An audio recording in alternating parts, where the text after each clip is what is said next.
Pegue a Sagrada Escritura e abra a sua Bíblia no primeiro salmo da Bíblia, Salmo de número 1. Enquanto você procura, rezemos: Santo anjo do Senhor, meu zeloso guardador, forte, Se a ti me confiou a piedade divina, sempre me rege, me guarda, me governe, me ilumine. Amém. Amém. Ó Santíssima Virgem Maria, nós te pedimos a tua poderosíssima intercessão. Envia o Espírito Santo para que os nossos corações estejam inteiramente, intensamente mergulhados na comunicação sobrenatural que já está presente em nosso meio. Nós te pedimos a tua poderosa intercessão, ó Mãe, para que nós possamos ter uma espiritualidade amadurecida pela graça do Senhor. Nos protege e nos defende.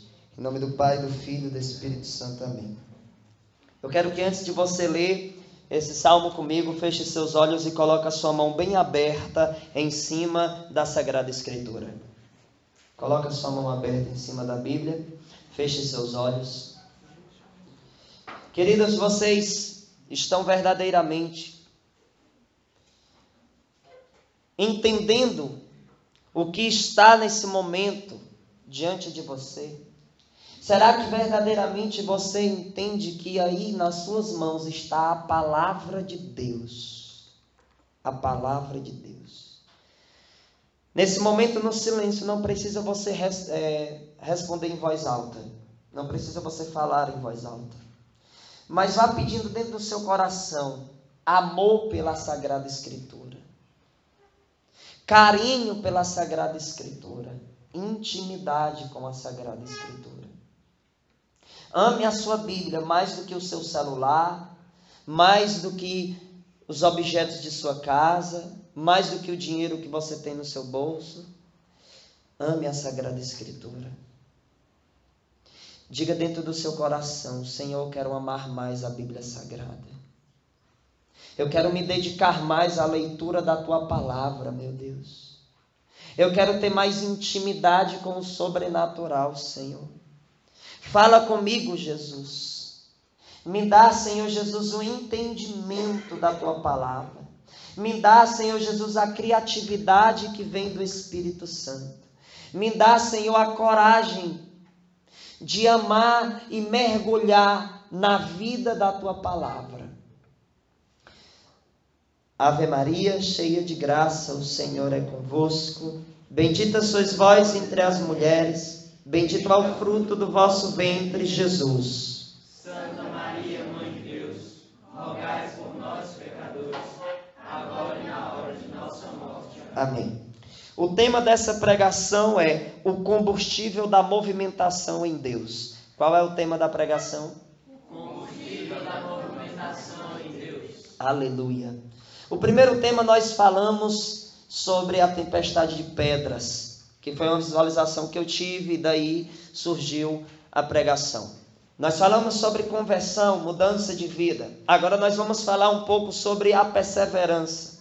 Qual é o combustível da minha movimentação em Deus? Como eu perseverar me movimentando dentro do chamado que Deus tem para mim?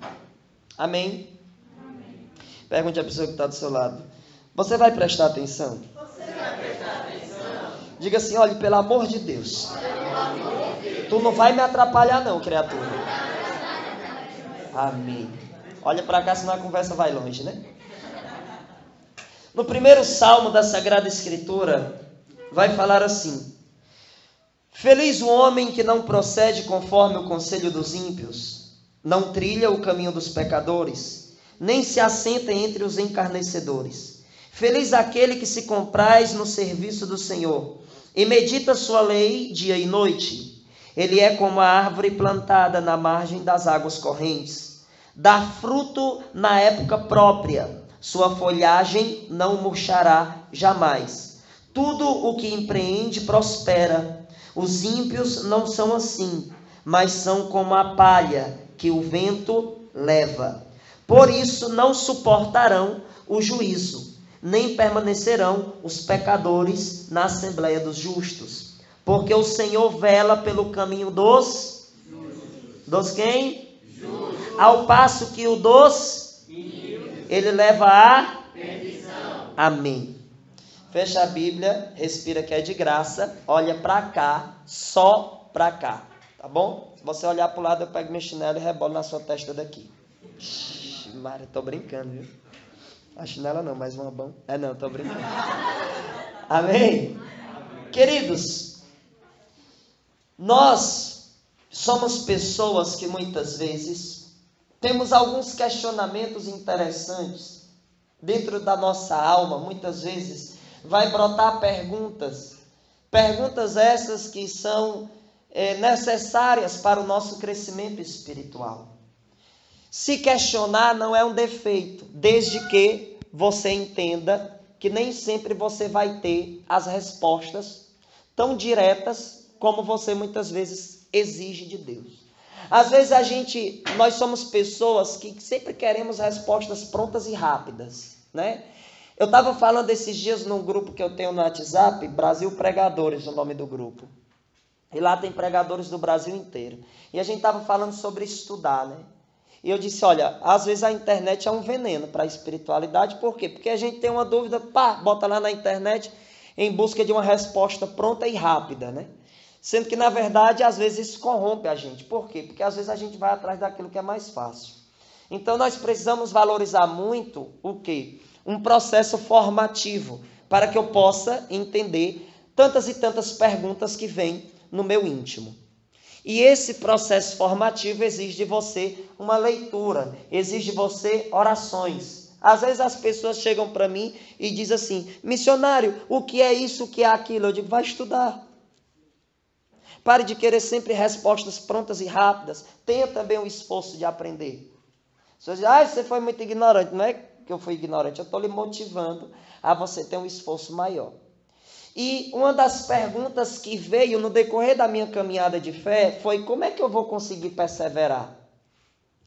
Porque às vezes a gente vai para o grupo, a gente sente o fogo, a gente vai para o retiro. Nossa, enquanto o retiro está acontecendo, aquela empolgação, aquela felicidade, todo mundo em Deus. Aí começa, saça que só queima, aleluia, labassuriana lá. Oh, mulher, para mim isso aí, mulher. Não é assim? Aquela empolgação, aquela coisa, né? Aí você, depois que sai da pregação, você procura uma pessoa, foi para mim, irmão. Ai, meu Deus. É ótimo você rezar, chorar, sentir que é para você, mas depois daqui,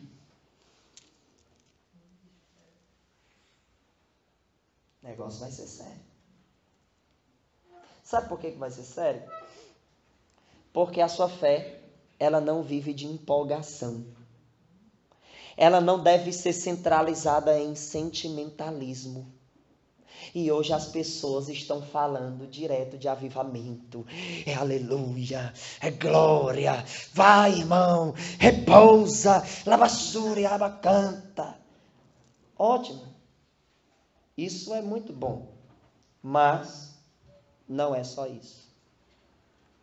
A renovação carismática católica, desde o início dela, nós sabemos que foi um grande avivamento na juventude. A igreja, após o Concílio Vaticano II, ela deu um espaço muito grande para o leigo poder se expressar mais. E nós, como católicos, nós não podemos ir contra o Concílio Vaticano II em sua totalidade. Nós até podemos apresentar uma visão crítica, conforme o Código de Direito Canônico, no cânon 212. Ele permite você criticar algumas coisas em prol do bem da comunidade.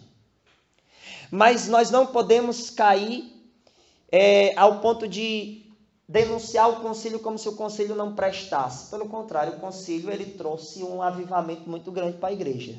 Embora que depois do Concílio Vaticano II nós vivemos uma crise, né, porque surgiu muita loucura, né, a teologia da libertação, que é uma desgraça. Existem bispos que combatem a renovação carismática como se a renovação carismática fosse um movimento herético dentro da igreja. Então, quando nós começamos a querer viver uma espiritualidade amadurecida. Existem pessoas até mesmo de dentro da igreja, sacerdotes, que são contra isso. Então nós vivemos em uma época de combates, né? Uma época de luta. Após o concílio foi muito bom, porque o leigo passou a se expressar mais, a pregar mais. Mas nós entramos nessa batalha, né? E São Pio X ele já chegou a dizer que os maiores inimigos da igreja estão dentro dela.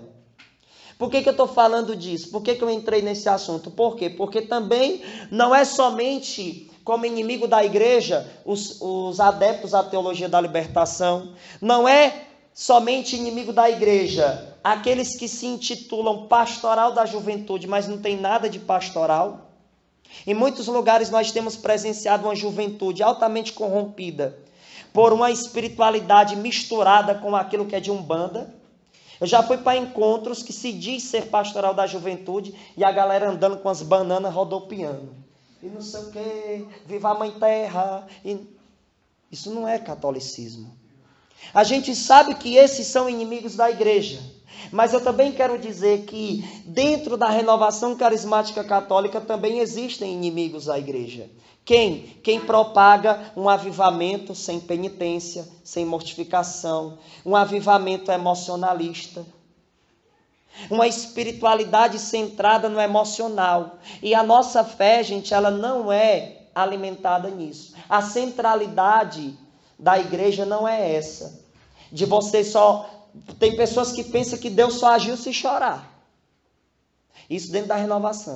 A gente é fácil de ir lá denunciar os erros de muitos lugares da pastoral da juventude, a gente mete o pau na teologia da libertação, a gente diz lá frases de santo como, por exemplo, São João Crisóstomo disse que os corredores do inferno estão pavimentados com crânios de bispo. Você sabe o que significa isso? São João Crisóstomo disse que no inferno existe tapete só com cabeça de bispo que não foram católicos de verdade. Então existem bispos que estão no quinto do centro dos infernos. A gente sabe disso. A gente já desce o cajado nisso. Ótimo, muito bom. Mas nós precisamos ser sinceros. Dentro da realidade que nós vivenciamos, como renovação carismática católica, dentro do meio das novas comunidades, tem surgido também pessoas que pregam falso catolicismo. Como? Pregando uma fé altamente sentimentalista. E isso tem início no movimento pentecostal protestante. Veja, as seitas protestantes, elas são altamente voltadas ao sentimentalismo. Você precisa chorar, você precisa rodopiar, você precisa cair no chão, se levantar, dar mortal para trás, para frente, começar a imitar o crente helicóptero, não sei se vocês já viram lá na internet, que ele fica assim, né? Isso é sentimentalismo, isso é empolgação do mover ali, da emoção, e a nossa fé não é isso. Diga para você que está do seu lado, a nossa fé não é isso, filho.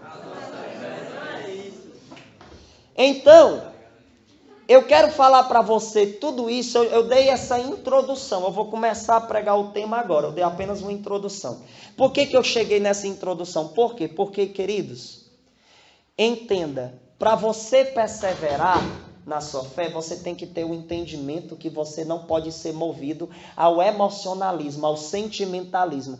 Não, eu só vou rezar quando eu tiver com vontade de rezar.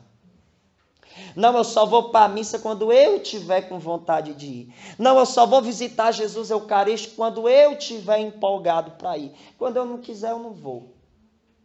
E aí você vai começando a supervalorizar as suas vontades, os seus querer, e aí a vontade de Deus fica de lado. Então, espiritualidade é necessidade e não um mero desejo. Porque se for por desejo, você não vai perseverar. Se for por conformismo, as pessoas hoje querem aquilo que conforta. Não, se tiver um ministério assim, com bateria, com violão, aí é bom demais. Mas se não tiver, eu nem... Se não tiver aquela oração que eu choro, que eu... Ai, meu Deus, não prestou. Isso não é catolicismo. A nossa igreja, ela não é centralizada nessa ideologia que nasceu com o pentecostalismo protestante. Não. Avivamento, queridos, é o quê? É uma experiência de intimidade com o Espírito Santo, ao ponto de te fazer uma pessoa nova, e esta pessoa nova que busca o avivamento todo dia. Todo dia. Então, o combustível da movimentação em Deus é o reconhecimento que a minha fé é uma necessidade da minha alma. A minha vida de oração é uma necessidade. Foi quando os jovens aqui me procuraram para me falar sobre isso. Daniel, o que é que eu faço para me perseverar? Porque às vezes a gente vai para um retiro, a gente vai para um grupo, enquanto está ali é ótimo. Mas depois que volta para casa, a gente se distrai. Começa aquela mesma rotina, e aí vai vindo trabalho, vai vindo escola, vai vindo aquelas amizades e tal, e tal, e tal. E aí a gente acaba que se desviando. Então, o que é que eu preciso entender para me continuar esse retiro, continuar a minha intimidade com Deus todo dia? Eu preciso entender que espiritualidade é necessidade. O catecismo da Igreja Católica vai dizer que o homem, ele é um mendigo de Deus. Por que o catecismo vai dizer isso? Porque espiritualidade é necessidade. Você acha que um mendigo pede esmola na rua por esporte?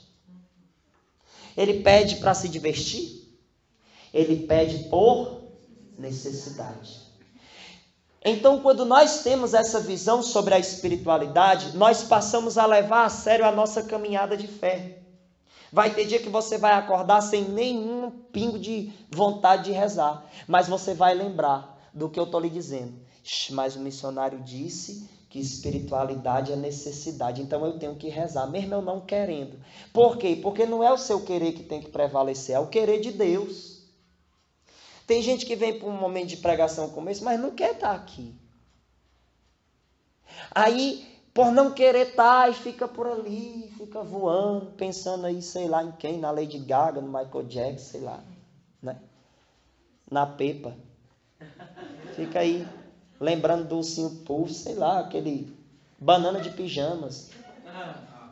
Mas não tem a centralidade. Então, quando a gente vê as coisas como necessidade, preste atenção, a gente leva mais a sério.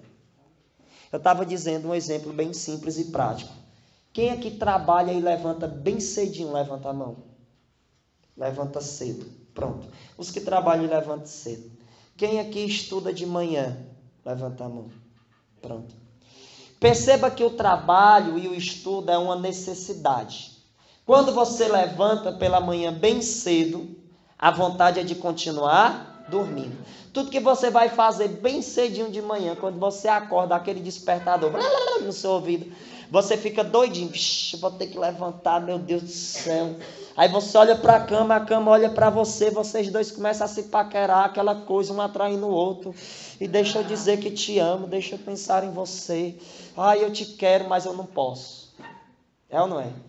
Aí você se levanta, forçadamente, mas levanta, se arruma e vai. Mesmo contra a sua vontade. Por que você conseguiu ir mesmo contra a sua vontade? Porque é uma espiritualidade, é assim. Vai ter dia que eu não vou querer rezar, que eu não vou querer ler a Bíblia, que eu não vou querer ir para o grupo, que eu não vou querer fazer caridade, que eu não vou querer fazer missão. Mas não é o seu querer que tem que prevalecer. É o reconhecimento que espiritualidade é necessidade. Aí você começa a perseverar. Gente, tem dia que eu olho assim para o rosário, aí eu olho assim, um rosário tão grande, eu...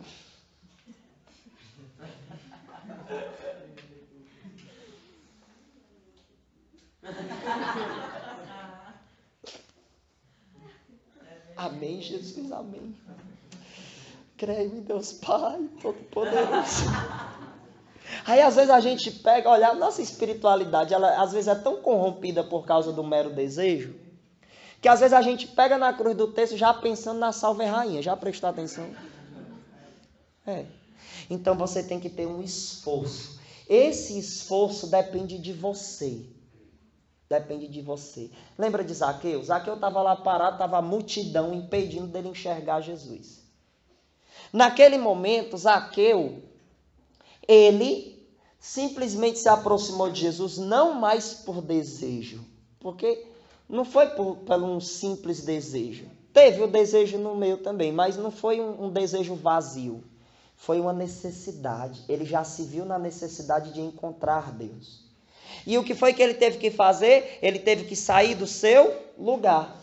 O lugar onde ele estava, ele precisou se deslocar dali. Ele precisou, não, eu preciso reagir, eu preciso sair daqui e correr, enfrentar a dificuldade para me realmente encontrar Jesus. Aí ele ainda sobe na árvore, em tempo de levar uma queda. Zaqueu desce daí. Talvez a mãe dele tivesse visto e tinha dito, né? Mas ele se viu tanto na necessidade que ele arrumou um jeito. Aí ele sobe na árvore e espera. Quando ele encontra Jesus, Jesus diz o quê? Desce depressa. A única pressa que um homem e uma mulher espiritual deve ter é de encontrar mais intensamente a Deus. E não a pressa de rezar o texto metralhadora. Tem gente que reza o texto, parece que está narrando um jogo de futebol. A Maria cheia de graça, ora com você, bendições, vai ter a mulher do bendito por nosso bem, Jesus! Não é assim? Santa Maria, Mãe de Deus, agora que nós pecadores, agora na hora da nossa morte, amém. Eu já falei isso várias vezes em várias pregações, eu estou tendo que repetir, estou aqui a segunda vez que prego aqui, nunca tinha falado isso, mas a verdade é essa. Ou seja, orações assim não são orações verdadeiras, são apenas um mexido de beiço, como diz lá no Ceará, né? Os beiços, é a boca. Um mexido de lábios. Né? Tem gente que fica lá, termina amém, aleluia. Né? Tem gente que vai para a missa que fica doido que chega aquela hora que o padre vai dar a bênção. A nossa proteção está no nome do Senhor. Menino, chega o povo, responde forte. É ou não é? Não é não? Porque ainda não reconhece a espiritualidade como uma necessidade da alma. E sem esse reconhecimento você não consegue perseverar. Então esses inimigos da igreja que hoje, eu digo que é inimigo, que prega só o emocionalismo, só o sentimentalismo, eles estão propagando um falso catolicismo. Tem gente que pensa que a oração só presta se você repousar, meu filho. Tem gente que pensa que a oração só presta se você se esbagaçar de chorar. E não é sempre assim. Tem dia que eu vou ao Santíssimo, que eu olho para Jesus Eucarístico, eu não sinto nada. Mas eu entendo que ali é Jesus. Se eu já sei, não é obrigado eu sentir. Santa Teresa de Calcutá, explicando a sua aridez espiritual, ela chegou a dizer para um padre, ela disse, Deus em mim é um espaço vazio. Ela estava tão insensível para com Deus que ela chegou a dizer que Deus nela era um espaço vazio. Eu não sinto nada, mas Deus é. Na minha carne ele é um espaço vazio, eu não consigo sentir, mas eu sei que ele está. Então a carne vai dizer que Deus não está, mas a minha certeza vai dizer que ele está.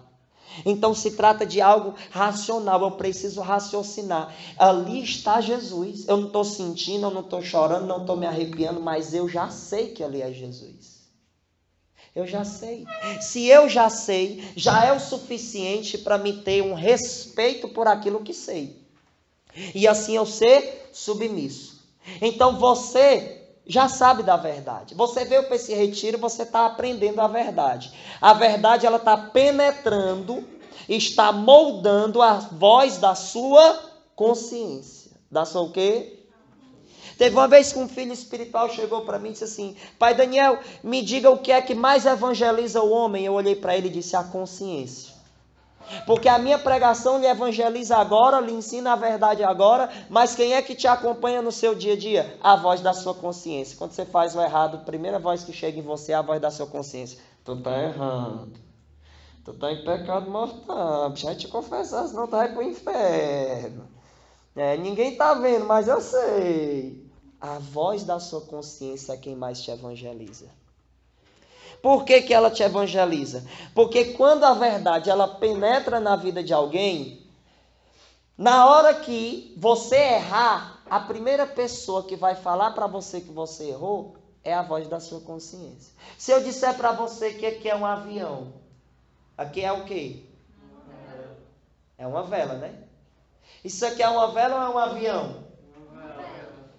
Você já sabe que é uma vela. Adiantaria eu dizer para você que é um avião? Porque a verdade já está no seu entendimento. Então, por mais que eu diga, olha que avião bonito, você vai dizer, o doido, tá ficando doido, né? Isso não é um avião, é uma vela. Mas se você nunca conheceu um avião e nunca conheceu uma vela, se eu chegasse para você e dissesse, olha que avião bonito, você ia acreditar, sim ou não? Sim, porque você não tinha a verdade. A espiritualidade, ela é assim. Vai ter hora que vai aparecer coisa do demônio, pecado diante de você. Aí adianta você dizer assim, não é pecado não. Não, por quê? Porque dentro de você já sabe da verdade. Então não dê uma de safado quando você já sabe que aquilo é sem vergonhice. Então a verdade, quando ela penetra dentro da sua mente, dentro da sua consciência, dentro do seu ser, você já sabe o que é certo e o que é errado. Você faz o errado se você for sem vergonha, como diz lá no meu Ceará. Então, para mim perseverar na minha caminhada de fé, eu preciso me utilizar muito da razão que a verdade me possibilitou ter. Porque se eu for pelo sentimentalismo, na hora que aparecer uma ocasião de queda, o meu corpo vai ser atraído a cair. Porque a atração, ela acontece. O pecado, ele é sedutor e atrativo. Então a atração, ela acontece. Aí o seu corpo vai dizer, eu quero. Mas a sua razão vai dizer, mas tu não pode. Então a quem eu vou dar mais autoridade? Àquilo que me aproxima mais de Deus. Então o conhecimento, ele é necessário para acontecer a real mudança na nossa vida. Por isso que é importante a formação. Eu digo, gente, a formação, ela faz o que? Ela forma a ação. Na obra missionária, uma das coisas que eu mais invisto é em formação. Lá a gente tem formações como se fosse aula. Eu boto uma lousa, aí eu vou dando esses exemplos aqui que eu estou dando a vocês, anotando na lousa, boto passagem, boto frase de santo, eles vão anotando e vão aprendendo. Então, gente, a verdade, quando ela penetra na nossa vida, ela gera uma consequência, que está lá em João 8,32. E conhecereis a verdade, e a verdade vos libertará. Aqui se trata da causa e do efeito. Qual é a causa? O conhecimento. Qual é o efeito? A libertação. O conhecimento da verdade gera a libertação do meu ser. Gera a minha libertação. Eu estou me libertando do mal. Eu estou me libertando do pecado. Então, se eu sei utilizar o meu conhecimento, eu vou saber utilizar a minha disponibilidade. Então, se você conhece a verdade e você faz o errado, você está em pecado mortal e assumindo compromisso com o diabo. Então, o conhecimento que você tem te dá como responsabilidade a correspondência ao chamado de Deus, que isso é a fé. A fé, o catecismo da igreja vai dizer que é a resposta do homem ao chamado de Deus. Você já sabe que Deus te chama, você já sabe da verdade, você se perde se você quiser. É como eu dizer para você que é um avião. Você já sabe que não é, mas se você for um teimoso, for um cara que quer ser enganado, você vai dizer, olha que avião bonito. Você vai se fazer de doido diante da situação. Então eu preciso entender que para me perseverar, eu tenho que olhar a minha espiritualidade como uma necessidade da minha alma, uma necessidade da minha vida. Aí a passagem que a gente leu diz assim, feliz o homem que não procede. Olha, ela fala de um procedimento, de um comportamento, de uma vivência, de um caminhar. Ela fala de um período em que nós vivemos nessa terra. Então, feliz o homem. Veja, a felicidade, ela consiste em você não proceder como o comportamento dos mundanos. Então, a desobediência da maioria não pode inutilizar a minha disposição de viver em Cristo. Então, quando aqui diz assim, feliz o homem que não procede conforme o conselho dos ímpios, aqui está falando que a felicidade, ela consiste em eu não ser submisso ao conselho dos ímpios. Ímpio significa incrédulo, pessoa que não tem verdadeiramente a fé. Então, o mundo, ele vai te aconselhar a ser uma pessoa perdida. No mundo você diz, estou triste, vamos tomar uma que passa. Tô triste, vamos acender um bagulho que você ri até do vento. Tô triste, vamos cheirar uma cocaína e ficar muito doido logo, pá, de ir pra bagaceira. Não é assim o mundo, não é assim? Tô mentindo!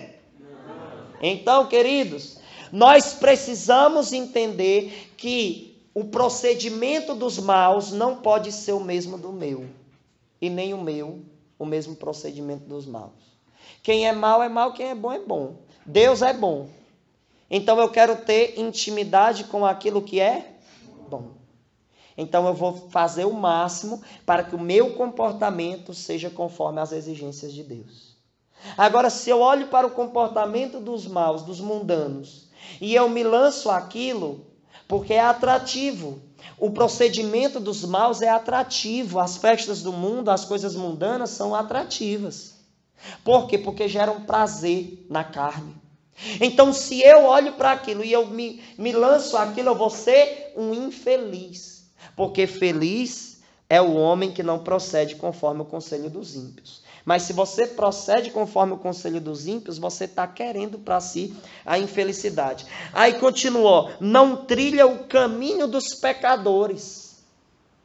Aqui fala que os pecadores têm um caminho.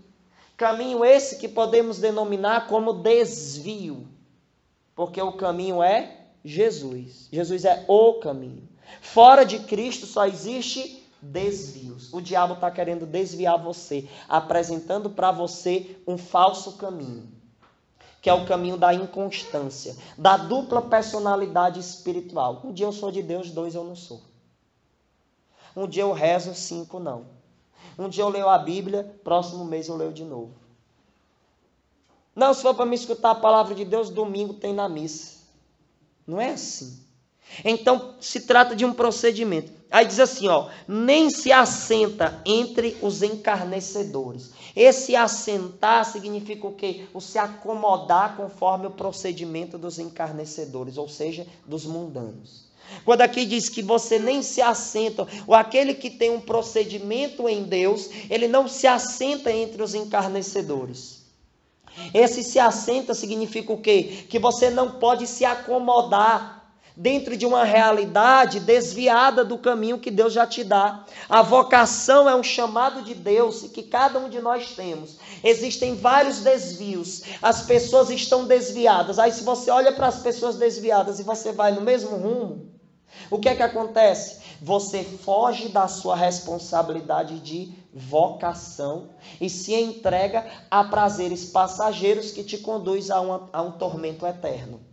Então eu preciso entender que eu não devo me assentar entre os encarnecedores, ou seja, eu não devo parar aonde os mundanos estão parados, porque eu preciso de uma movimentação em Deus, e o combustível dessa movimentação é a oração, eucaristia, devoção a Nossa Senhora, perseverança na leitura da palavra e assim vai. Tudo isso são combustível que movimenta a sua alma em direção à salvação eterna. Se você não quer ser movimentado a isso, se você não quer corresponder ao chamado de Deus, você vai estar assentado entre os encarnecedores, ou seja, você vai estar paralisado. A pior paralisia não é aquela que te impede de andar com as pernas do corpo, e sim aquela que te impede de andar com a tua alma, de caminhar com a tua alma. Então não queira ser um paralítico na sua alma. Diga para a pessoa que está do seu lado, pelo amor de Deus, não queira ser paralítico.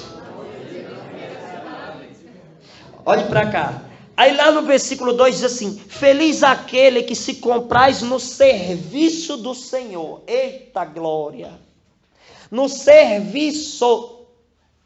Aqui vai falar, olha, você tem que ter um procedimento submisso a Deus, você não pode se assentar na mesa dos encarnecedores, você não pode ser aprisionado naquilo que é mundano, você precisa se ocupar com tudo aquilo que é de Deus. Aí, pam, entra o serviço. O serviço ao Senhor é justamente o quê? Eu ocupar minha mente com aquilo que é de Deus. Por isso que é importante você ser engajado em um grupo de oração, querido. Para você ocupar a sua mente com aquilo que é de Deus. Mente vazia é a oficina do diabo, já dizia São Bento de Núrcia. Então, quando nós entendemos que eu preciso corresponder ao chamado de Deus, eu preciso perseverar, eu não posso ser fogo de palha, porque tem gente que é fogo de palha, vai para o retiro um santo, vai para o retiro uma santa, mas volta para casa uma anta, aí fica ruim. Né? Como diz o Eudes é que diz isso aí. E daí diz assim, em casa, fala assim, né? Meu irmão de fé, o Eudes. Então assim, você precisa corresponder ao chamado de Deus. Aí uma das coisas mais importantes para você ter perseverança é o serviço ao Senhor. Por quê? Porque o serviço te ocupa para Deus. Na hora que chegar aquela pessoa querendo te influenciar a você cair, aí você vai dizer, cara, não dá porque hoje eu tenho um grupo. Aí o cara vai no outro dia. Qual é o dia que não tem grupo, irmão? Quinta-feira não tem, mas eu estou em missão, eu vou visitar as casas. Mas em sexta? Cara, sexta-feira eu saio com minha família, eu preciso reservar um espaço para eles. Mas em sábado? Retiro. Não vai ter retiro, mas vai ter missão, nós vamos fazer visitando as casas de novo. Aí a pessoa do mundo vai sempre lhe ver ocupada. Ave Maria, que cara chato. Eu não vou mais lá não, mulher, sempre está ocupado, é umas rezas que não tem fim. Veja, ninguém para lá na casa do Daniel Silveira, buzinando um carro, dizendo, ei, vamos tomar uma hoje. Por quê? Porque já desistiram de fazer isso. De tanto não que eu dei. Porque eu não tenho tempo para o diabo. Eu estou querendo ocupar a minha mente sempre com Deus. Por isso que o Salmo vai falar de serviço. Serviço. Quando eu entrei na comunidade Shalom, porque eu me libertei do mundo da criminalidade no Shalom. Gente, eu queria fazer tudo lá. Ajeitar as cadeiras, varrer o chão, lavar a louça. Um dos livros de teologia mais aprofundados que eu já estudei foi um que não possuía letras. Lavando louça, varrendo o chão, passando pano, ajeitando cadeira, depois organizando de volta no canto. Eu aprendi muito a ser de Deus, ocupando a minha mente com aquilo que é de Deus. Muitas vezes nós buscamos Deus nas letras e nos esquecemos que Deus é o autor dos textos. Aí a gente fica atrás de capítulo e versículo, mas não busca o autor dos capítulos e versículos da Bíblia. Uma vez uma pessoa chegou para mim, me mostra aí não sei o que na Bíblia. Eu disse, irmão, você procura os versículos, eu procuro o Deus dos versículos. É diferente. Então, quando nós temos esse entendimento, nós perseveramos. É necessidade, querido. Você não pode parar simplesmente porque hoje você acordou mal-humorado, né? Simplesmente porque hoje você acordou sem vontade. O diabo vai fazer de tudo para você não conhecer a verdade. Ele vai te dar sono. Você precisa ter força. Sabe o que eu fazia? Eu vou contar aqui. Me perdoe se alguém ficar com nojo. Quando eu estava em pregação que eu sentia sono, eu melava o dedo de cuspe e passava dentro do olho. Eca, né? Mas eu permanecia acordado, prestando atenção. Eu fazia de tudo. Eu batia no rosto. Às vezes eu ficava em pé. No meio do povo lá, eu ficava em pé, ia pro canto da parede e ficava lá. Duvido eu dormir em pé. Eu estava querendo cair. Tenho que conhecer. Repita comigo. Tenho que conhecer. Para que eu possa corresponder. Então aqui diz, feliz aquele que se compraz no serviço do Senhor e medita sua lei dia e noite. Eita glória! Medita sua lei dia e noite. O que é isso? O que é meditar a lei de Deus dia e noite? É você parar de querer reservar tempo para obedecer a Deus. Você tem que obedecer a Deus todo o tempo e o tempo todo. Então meditar a lei de Deus diariamente é o quê? É eu sempre estar atento. Quando eu chegar em qualquer lugar, eu já tenho que ter a atenção, eu tenho que ter uma percepção cristã daquilo que está diante dos meus olhos. Então, o que é de Deus e o que não é aqui? Peraí, eu vou analisar. Isso aqui é de Deus, isso aqui não é. Então, eu vou fazer isso aqui e não vou fazer isso aqui. Então, a reação tem que vir dia e noite, tem que ser algo que permanece. Se eu acordo, eu tenho que acordar em Deus. Se eu durmo, eu tenho que dormir em Deus. E profeta não dorme, ele repousa no Espírito Santo, se preparando para a guerra que vem amanhã. Então nós precisamos ter esse entendimento, essa dedicação de corresponder a Deus. Então a perseverança, ela não consiste em algo emocionalista, né? Vou colocar entre aspas aqui. É um sentimentalismo fanático, eu querer exigir de Deus que eu chore, que eu pule, que eu rode. Não! A espiritualidade, ela é levada a sério a partir do momento em que eu tenho uma dedicação de aprimorar o meu conhecimento da verdade. E a partir do momento que eu conheço, eu me vejo na responsabilidade de corresponder. Dance, pule, sorria, seja feliz. Mas quando essas emoções te faltarem, que não te falte a certeza que Deus está do mesmo jeito. Que Deus é onipresente, que Ele está todo o tempo e o tempo todo ao seu lado e que você precisa corresponder ao chamado dele. Amém, irmão? Amém. Diga para a pessoa que está assim, você está entendendo, coisa linda? De mamãe, diga.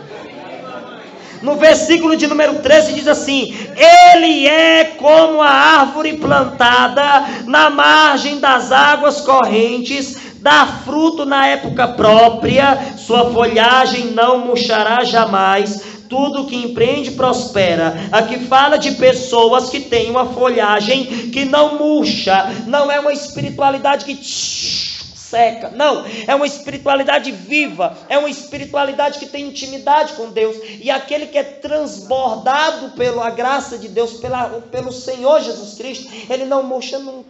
Tem gente que murcha, gente, oh meu Deus, eu já murchei tantas vezes. Tinha um dia que eu acordava me arrastando lá em casa. Ai. Aí eu chegava na sala, eu olhava para a imagem de Nossa Senhora, que tem lá das graças, aí eu olhava assim.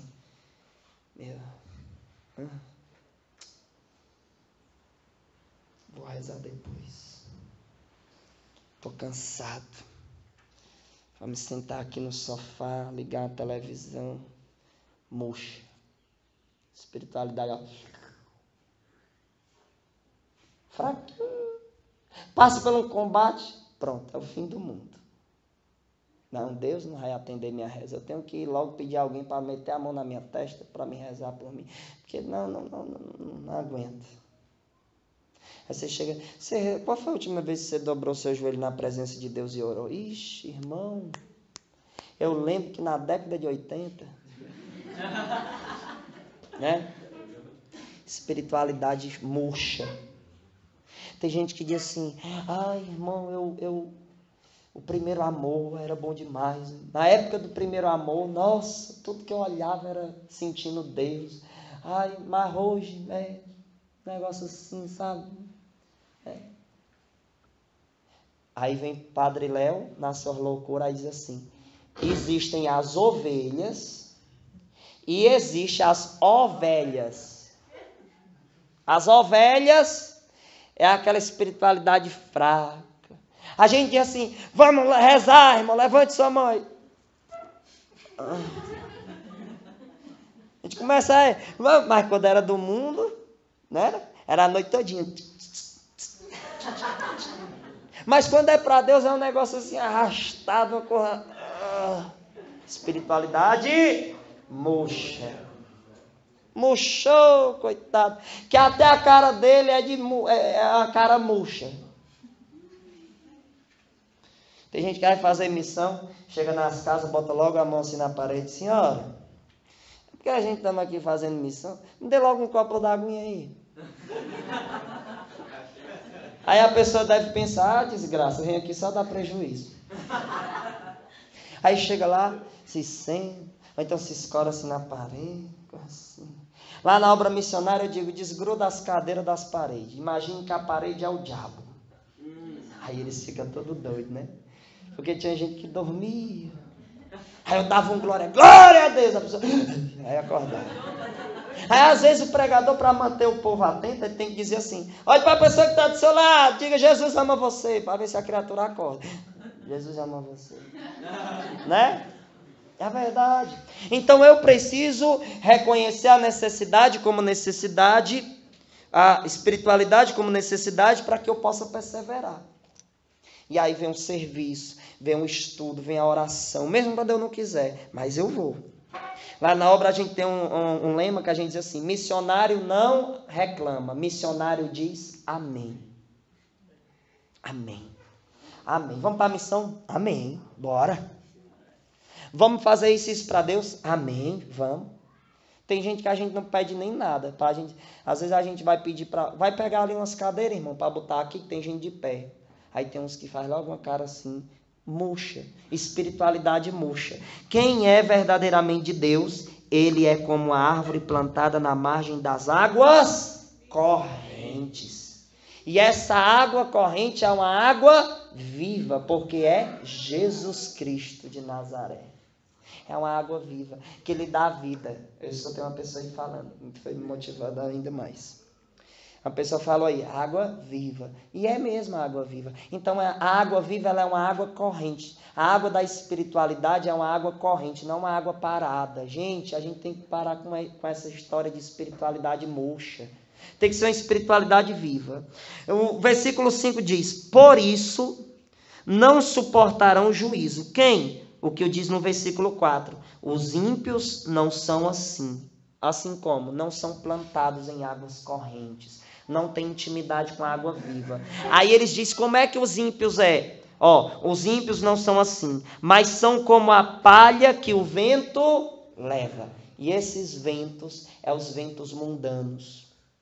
É a duplicidade de espiritualidade. É uma espiritualidade dupla. Não, hoje eu sou de Deus, amanhã não sou, porque amanhã tem festa.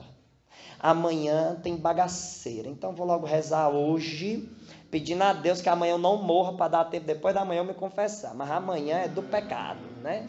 Cuidado, bonitão das tapioca. Então, quando eu vejo a espiritualidade como necessidade, eu persevero. Vai ter dia que você vai rezar com uma preguiça.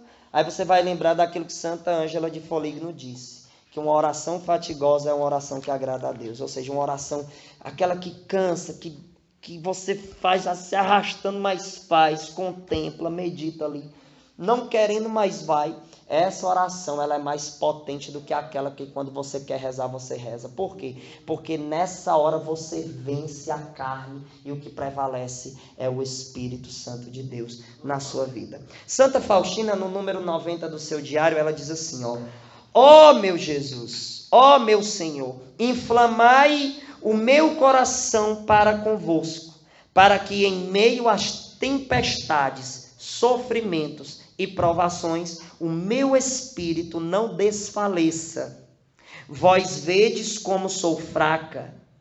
O amor tudo pode. Sabe o que ela quis dizer? Ela em oração, ela procurou o Senhor em oração e disse assim, ó meu Senhor. Ela já reconhece Deus como seu Senhor. O senhorio de Cristo é quando Cristo prevalece em mim. É quando Cristo prevalece no meu ser. Aí ela diz, inflamai o meu coração para convosco. Nós precisamos ser inflamados pelo fogo do Espírito Santo. Não de uma forma emocionalista, um sentimentalismo. Não, mas na certeza que Deus está presente. Deus está aqui. Deus está aqui, vendo você sentado. Deus vai estar quando você sair daqui. Ele vai estar lhe olhando todo o tempo e o tempo todo. E o que é que vai manter você na sua espiritualidade? O reconhecimento da verdade. Reconheça a responsabilidade que você tem de cristão. Aí você persevera. Quando você fica lembrando que um dia você vai morrer, vai passar por um julgamento, aí você persevera. Mas quando você se distrai demais, tome muito cuidado com aquilo que te distrai demais, viu? Com aquilo, irmão, eu amo jogar videogame. Aí um infeliz passa 8 horas na frente do videogame, mas não pega um rosário para passar 1h30, 2 horas. Mas a praga do videogame é... A mãe fala, menino, tu vai almoçar? Tu vai ali para mim? Ô menino, tu não vai me responder não? Hã? Quando não é no WhatsApp, né? A pessoa ali falando. Mas eu já falei 10 vezes, tu não ouviu não? Ouvi. E o que é que tu vai fazer? Quero mesmo? Cuidado com aquilo que te distrai. Cuidado com aquilo que rouba demais a sua atenção. Porque isso pode ser veneno para a sua espiritualidade.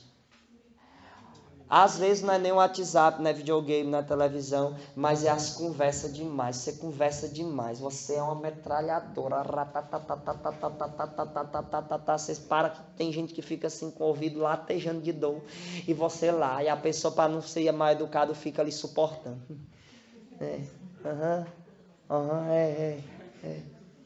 E você o povo para falar besteira, às vezes a gente pensa, né?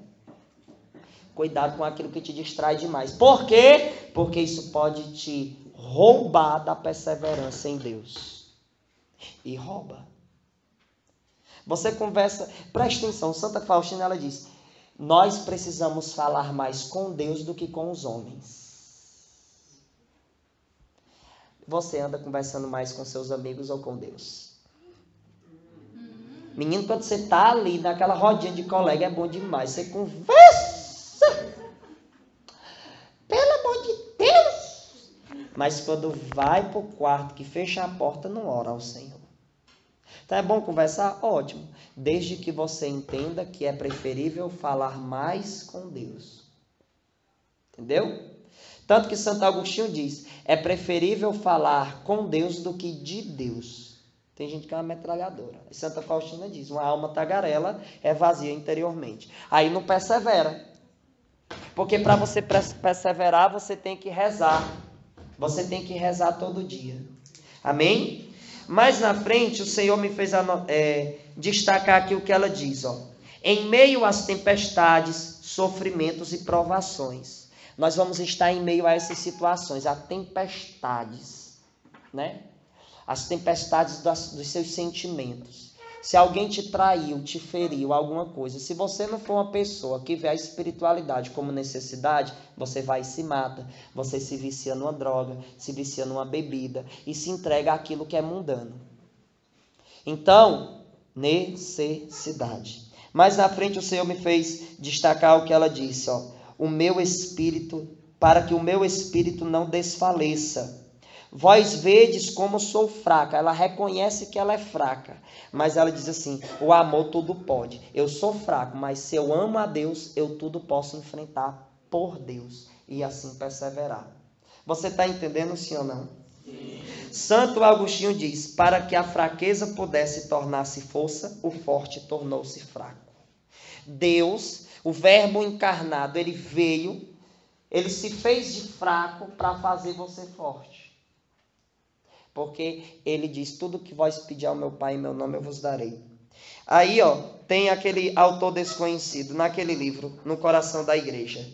Ele diz assim, se porém incrédulos diante das promessas de Deus, não o servimos, seremos extremamente infelizes. Ou seja, você não pode ter a incredulidade como centro. Então, você precisa se aprofundar no seu conhecimento para que você corresponda ao chamado de Deus. Como é que eu vou responder um chamado se eu não conheço o chamado? Mas será que eu estou querendo buscar conhecer esse chamado? As pregações que eu estou escutando com amor, com reverência, com submissão, com a real entrega de aperfeiçoar o meu conhecimento sobre o Senhor.